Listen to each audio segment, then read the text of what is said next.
Takže čau lidi, vítejte u takového povídacího videa. Budeme probírat Questíka.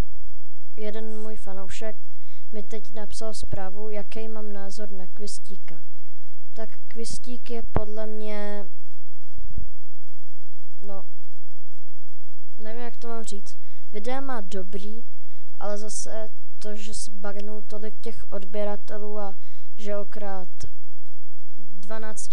10letýho kluka o 3 litry nebo o 6, tak jako to není moc nic hezkýho, takže nevím, no. Za to, co udělal, ho nemám moc v lásce, ale jeho videa mají dobrou kvalitu a podle mě je Questík namyšlený lhář, takže asi tak, no. Takže tohle je můj názor na Questíka, takže se s vámi loučím. Čau.